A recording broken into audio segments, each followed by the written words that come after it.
The question is, do you agree that Scotland should be an independent country? For me, the principle that we work best when we work together. Well, they didn't. Very serious. The referendum. It seems to me that they're not dealing with the issues. Hello, this is Scottish Independence podcast number 91, and it appears that the three leaders, well, they came, they blew hot air, and then they buggered off again. Well, so we're back to the normal programming. And if you've been going mad watching the mainstream media coverage, then I hope I've got a bit of an antidote for you here. The guest is Zara Kitson, who was recently a candidate for the Green Party, has been involved in Green Yes, is also an activist in the Yes Scotland campaign, and is also involved in National Collective. So we had a good conversation, and I hope this will calm you down after watching some of the output that's been slightly extraordinary on the mainstream media in the last couple of days. I'll have a wee word with you at the end. Hi Zara, how's it going? Fantastic. Everyone's mental busy at the moment, running around trying to do 100 events at the same time. I assume you're no different. Yes, I am indeed. I think I keep saying at the moment, I'm not sure if it's my computer that's boggled or if it's my mind that's making it boggled, but either way, I don't seem to be keeping on top of things at the moment. So I'm blaming my computer, but I'm not sure it is. Yeah, I mean, if you go onto the Yes Scotland site and look for events, there's always about 400 things. And if you just go out in the streets, there's stuff everywhere, all from the Yes side. It's pretty much amazing. It is. It's really inspiring. It's sort of filling me with a good bit of hope at the moment. So, yeah, I mean, I was on the bus yesterday going into town, and I counted the windows, and it was 17-1 for yes to no. And I was still angry about the one. Well, I think that's okay. That's democracy, but I think 17-1 is pretty awesome. I think there's definitely a strong message in there. So, just to come to yourself a bit. So, you've been involved with the Yes campaign, but also the Green side of it. So, the Green Yes. I mean, when I go out, I see as many as I see Yes badges. I see so many Green Yes stuff as well. So, what's the specific motives for the Green Yes? Just to go over that again. Yeah, so with Green Yes, we've got our specific vision. So we have a paper with kind of a rough outline, not as in-depth as the white paper, but a rough outline of our vision across different policy areas of the kind of Scotland we'd want to see. So things like an elected head of state instead of the Queen as the head of state, transformation of welfare policy to a basic income or citizens' income, to free of nuclear weapons and Trident. And we disagree with the SNP on the NATO issue. We would like to see us pull out of NATO. So, we've got particular policy points and a kind of vision that we would like to see, and very much in line with our values as a party and as a movement around equality, social justice, democracy and sustainability. So everything in our vision relates to Scotland becoming more equal, more democratic and more sustainable. The events we were mentioning earlier are usually kind of the public organisation, just little groups. But how do you feel that Green Yes has fit into the larger Yes Scotland official group, with all the other parties, with the SNP, with the SSP and everything else there? Do you think it's been a happy marriage? Yeah, I mean, I think there's obviously, as I've just mentioned, there is specific things that we disagree on across the kind of parties, and obviously there's quite particular things. It's very obvious that where the SNP and Green Party don't see eye to eye on things. But I think from my experience, I found that actually to be very helpful for the Yes movement. And whenever I've spoken at events, it's been great because, especially when I've done some debates and things, so I was debating Lord George Robertson and Annabel Goldie and Jim Murphy at one point, alongside myself and Hamza Yousaf and Ivan McKee from Business for Scotland. So I was representing the kind of Green voice in that mix. And it was interesting because at one point, Lord George Robertson tried to make a specific point actually on the NATO issue. And he was using that as a tactic to try and trip up the Yes side to say, well, aha, because Patrick Harvey said this. And I said, yes, that's right, George, because we don't agree with that particular part. And that's the joy and the beauty of the Yes movement, is that it's not about any one party or any one voice. And it's a collective movement of many different diverse voices that want many diverse things for Scotland. So, in that regard, I think actually it's been very good and very healthy for the Yes campaign to have very diverse stances in particular parts of the campaign. And I think that's, hopefully what definitely what Green Yes has been able to bring is a kind of a strong kind of radical vision from that kind of a platform. Yeah. Completely opposite to what happens in the unionist side, where you've got Labour and Tories together. Doesn't really wash well with a lot of people, Labour, particularly with Labour voters who see their party in bed with the Tories. Yeah, exactly. And I find that very interesting. I think it's just very clear that they're all operating from a very old establishment style of doing politics, where they're very scared of moving away from the campaign line, you know, kind of any official line, and they just sort of see it as one lumped together unit. Whereas the Yes campaign, obviously we all know from our experience and what we've seen and experienced that is not the Yes campaign. You know, people are quite comfortable to identify with their own kind of particular voice or movement within the broader campaign. And I think that's where our strength lies, because, you know, it's grassroots, it's diverse, and there isn't one leader or arm of it. And I think that is why we're going to win, is because it is so diverse and it allows people to connect with the movement in their own way, which I don't think the Better Together campaign, I've not seen a side of that really enables people to express themselves in that way. Well, we wouldn't know because we're Yes voters, so by implication we don't love our families or whatnot. And that joke's only going to make sense if you've seen Better Together's most recent billboards. Yes, I know. They love the family thing. It's similar to when they brought out the celebrities for for Better Together thing as well. And they said, you know, we've laughed together, we've loved together. And I just find all of that preposterous. I mean, I'm actually English. I'm British. I'm first and foremost European. And of course, I'm Scottish as well. But my dad and all of his family live in the northeast of England, in a wee ex-mining village called Merton, where I was born and where I lived for the first 6 years of my life. So my dad's still down there. And, you know, so I have very, you know, immediate ties actually to the rest of the UK and directly to Britain, and specifically the northeast, which is one of the areas that, you know, the sort of Labour arm of the Better Together campaign say that we'll be leaving behind, and sort of want people to buy into that whole argument of, you know, for some reason you're not being loving to the people that you're related to in that part of the world. So I just find all of that absolutely bonkers, because from my point of view, obviously I wouldn't thank anyone for trying to call into question my love for my own family. I think that's ridiculous. But actually, I think it's because of the hope that I have for people, particularly in the northeast of England, of having any hope of reclaiming a stake in democracy, both in terms of voice and economics, you know, and it's for that reason, it's just as much for my family there that I'm campaigning for Yes as it is for my family that live here and in other parts of the world. You mean we won't be building a kind of Game of Thrones huge style ice wall? No, though that might be quite fun. But no, I think that's absolutely, yeah, I mean, and that's the thing, it is just absolutely ridiculous. I don't see it in any way putting up borders.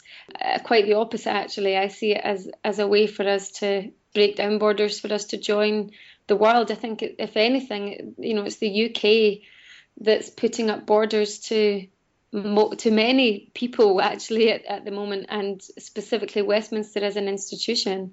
There are also some of the nastier right-wing elements that are coming in, like the Go Home bus and all this sort of stuff, and the Go Home posters in the job centre and so on.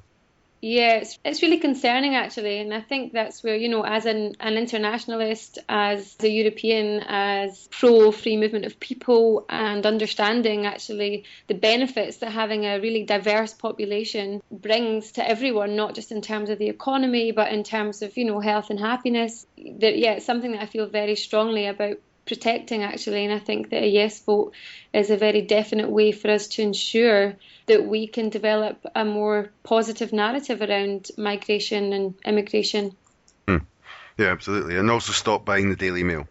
If you ever bought it, I've never bought it, but I've never bought the Daily Mail, and I do not intend to start now as well. But in terms of Green Yes as well, I don't know if you're aware, but just in terms of how our narrative is also maybe a bit, you know, different in terms of the two main parties that are, because obviously we, outside of the SNP, the Greens are the only party that have seats in Parliament at the moment that are championing a yes vote.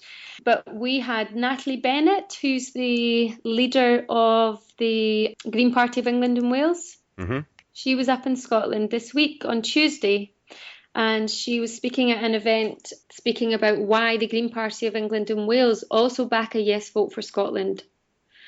And it was great to see, her doing that. And we've had strong connections with the activists. I'm co-convener of Scottish Young Greens and Young Greens as well. We've already had people from Catalan and France, because we're an international movement, Greens and Young Greens. So French Young Greens and Catalan Young Greens and Young Greens from Green Party of England and Wales at the moment are all organising to come up here for the final week to help Scotland campaign. And that's obviously from their own particular point of view of why they think it would be good. And Natalie Bennett, in her event, she was speaking about how it's not just good for Scotland, but also good for actually the rest of the UK. And it's the one thing that could potentially lead to reform. And I think during the event, I'm just looking at the article now because she had it up where someone had said to her, but won't there be constitutional chaos, Natalie? And she said, yes, isn't that great? We badly need some creative chaos to reshape, to focus on our failing political structures, constitutional structures that haven't basically changed since women got the vote.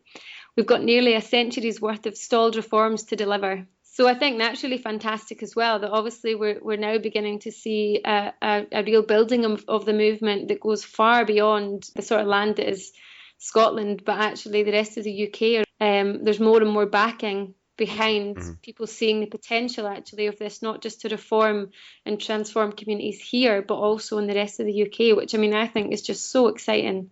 It could be the real push to make change happen there that never would, because the power systems in Westminster are so entrenched. And to be quite honest, there's a lot of, we're going to say, people on the gravy train or snouts in the trough, or is it both? Who knows? But if I can just move it around something, because you talked about the speaking tours and people coming up and doing speaking, and I know you've done a bit. What do you think it says about the campaign that, for many of these things, yes, have tried to organise an event with no, let's have a debate, and so often no have not turned up, they've not sent anyone, or they've cancelled the event? I don't know if you've been involved in any of these, but there are so many stories about this. But what do you think it says about the two campaigns that's happened so much?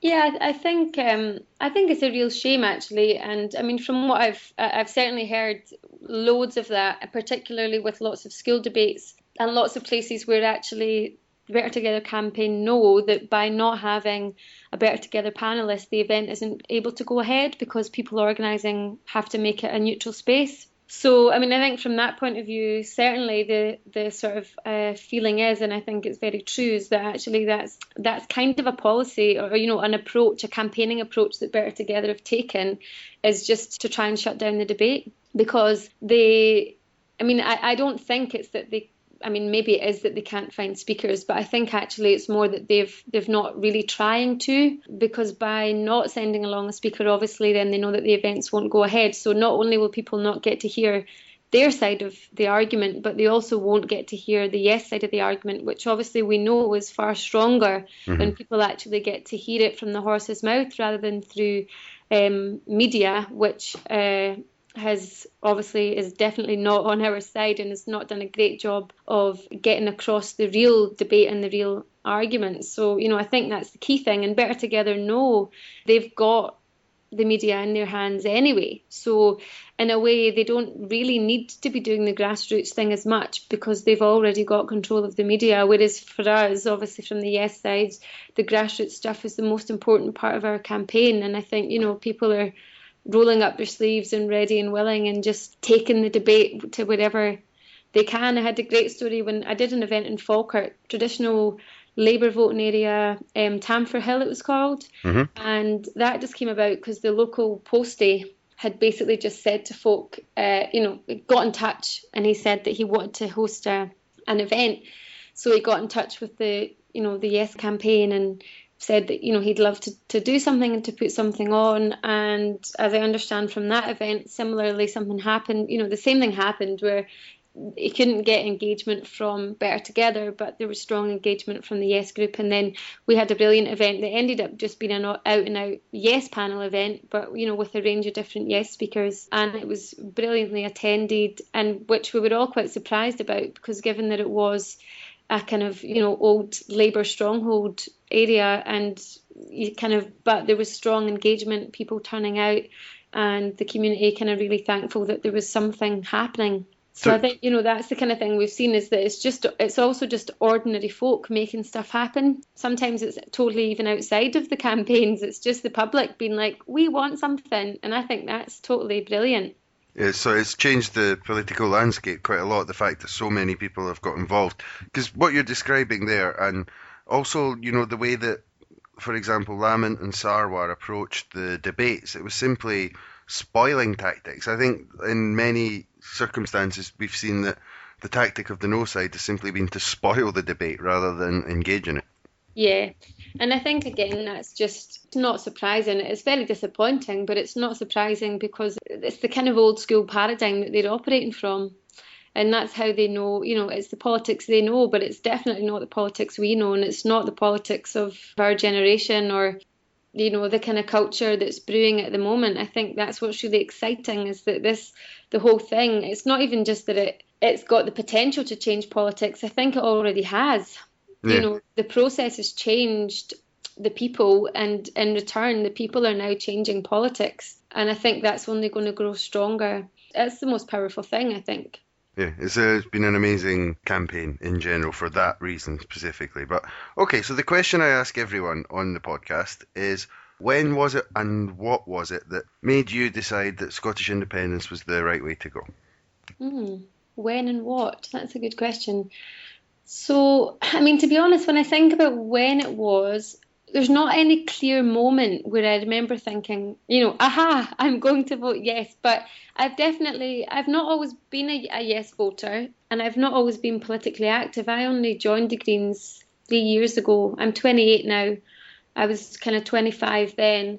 And before then, I had never really, I was interested in kind of participation and citizenship, and I used to do youth work with young folk to engage young folk and stuff. But I wasn't interested in party politics because I seen it as a real turn-off. And then I got involved in the Greens by watching a panel debate in the community and asking a question, and then the Green Party member who was there saying, "You ever thought about getting involved in politics?" And I said, "No, well, maybe, but I'm too young and I don't know enough." And then he said, "Well, you could wait to get involved, or you could get involved now and take a generation with you." When he said that, I was like, you've got a point.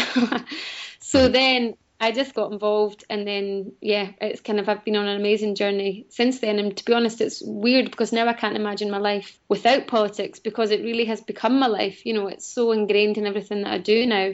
And so then from that point of view, obviously with engaging with the Greens and Green policy, and I remember when we had the debate at conference to decide as a party if we were going to be supporting independence or not. And I was, speaking for the motion that we should within that debate. But I think, but it's not kind of been something that I've been super switched on about, or, and I wasn't, I was never really like a fan of the SNP. So I think I didn't necessarily connect it, but it's just really by having more exposure to the real arguments and to dialogue and then connecting with people. But what I have found, though, is that the more, obviously, unsurprisingly, the more that I've engaged with the debate and the movement, not just through the Greens, but also through National Collective, I'm involved, there as well, and other parts, that I've definitely become a lot stronger in my support for independence. Because, once you kind of get to the nub of all the arguments, it really just, it's so clear, it's so obvious.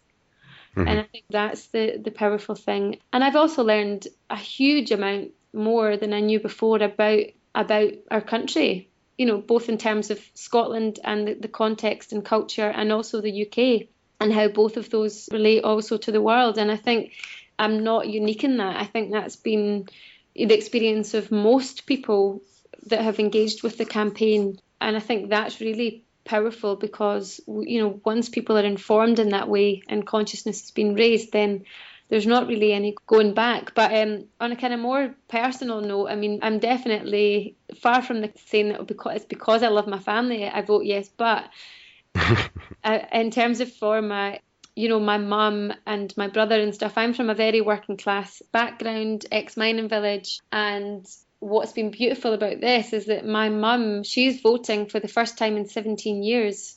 And That sounds like disaffected Blair Labour voter. yeah, totally. And 17 years ago, that's when my granddad died. He was a total, Labour man, because he was a miner. So she used to vote Labour because my granddad told her to, because that's the way that it often goes in these communities. And now, for the first time, my mum is engaged and she's voting yes, and it's not because of me. It's because she's engaged with it in her own way. I came home one day and she just said, "I'm off for it," and I nearly fell off the seat, because I've never heard her speak like that before. Certainly not about politics. And then she said, "Okay, I'm off for it. Can't get any worse, can it?" And she's now got, she's got a yes window, or yes sticker on her window. And she said to me the other day, she went, "I seen your Auntie Agra on the road. She's got, one of those, the bigger flags with a yes on it. How have you not got me one of them?" I was like, "I didn't think you'd want one, Mum." She was like, "Oh, aye." She was like, "You can't see my sticker in the window." So for me, that's what's been really beautiful, and it is really personal, because it really brought democracy and engagement to my family on a really personal level. That's where it does become personal, because actually I can see that it's already having an effect on my immediate family, and how, they engage with politics, and how they suddenly feel for the first time that there's a space for them in politics, and that they can really make a difference, and that, of course, it is about their voice just as much as anybody else's. So, that's probably where, I'd say it is very personal, and I'm really looking forward to being with my mum when she goes and puts that cross in the yes box. Do you think we're looking forward to a victory as well? Do you think we're really going to win it? Yes, I do. There's been points, different points in the campaign where I've not felt that, it was an absolute certainty, but I've certainly grown in confidence just from being around and, like you say, witnessing the 17 posters in the window to the one, to speaking to people from my immediate kind of friends and family, noticing people shifting and coming over to the yes side, and not just coming over in terms of saying they're going to vote yes, but once you're a yes voter, you very quickly become a yes advocate and campaigner. And I think that, that's really ramping up. I just think that it's definitely going to be a yes vote, because I think people are ready for it now, and it's just about us actually making sure that people aren't steered down the direction of the kind of fear-mongering, which we've obviously seen from the Better Together campaign, and just making sure that people are staying connected to the real debate that's happening across their fence or at their doors when folk are going chapping. Zara, thanks very much for coming on. That's been brilliant. Brilliant. Cheers. Thank you. So that was Zara. Hope you enjoyed that. Just to say, the next podcast up will be Cat Boyd from the Radical Independence Campaign. I already recorded that one today, so I'll try and get it out as soon as possible. And just the last thing, as usual, is the guest chooses the tune. This is what Zara chose, so I'll speak to you next time. I'm standing here and wondering where to go. Maps can only guide so far. Yes, no better thoughts, one big paradox. Let us first see where we are. So I started asking questions, didn't I, of the scary no campaign. Well, first they greeted me, then deleted me from their depressing Facebook page. 'Cause I wrote, this country is yours, this country is mine. Our future decide by the strength of your mind. Oh come, let's rejoice that we have a choice to be a nation, Scotland's voice.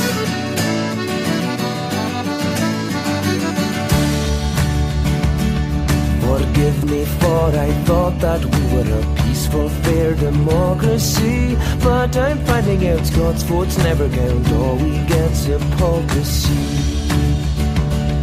If you don't think it's that bad, sadly, maybe we have been deceived. If you're a Democrat, vote forever, that Scottish hopes can be achieved. For this country is yours, this country is mine. Our future decide by the strength of your mind. Oh come, let's rejoice that we have a choice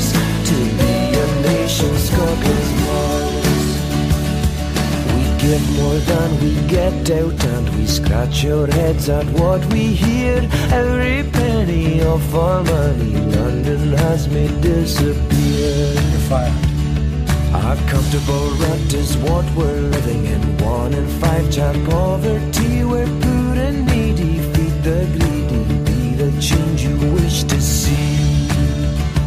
Oh well, maybe you're right. I'm wrong to think about all of the days that went before. Acts of union, our communion left those Scots of old so sore. Make history now and don't ignore that this country is yours, this country is mine. Our future decide by the strength of your mind. Oh come, let's rejoice that we have a choice to be a nation, Scotland's voice.